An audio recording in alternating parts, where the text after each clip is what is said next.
Welcome. In this video, I will show you how to delete your Shein account. Let's begin. Start by opening the Shein app. Tap the Me icon located at the bottom right corner of the screen.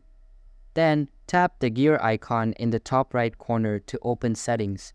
Next, scroll down and select Manage My Account. Under this section, you will find the option to delete your account. Tap on Delete Account. Now, you will be asked to apply for account deletion. The app will provide a warning that all your personal data will be removed and your account will be permanently deleted. Confirm this by proceeding with the request. Shein will send a verification email. Open your inbox and look for the message from Shein. Inside the email, you will see a button labeled Delete Data. Tap on it. You will be redirected to a confirmation page. Here, you may need to log in again. After logging in, click the checkbox that says, I understand, please proceed. Once submitted, your deletion request will be confirmed.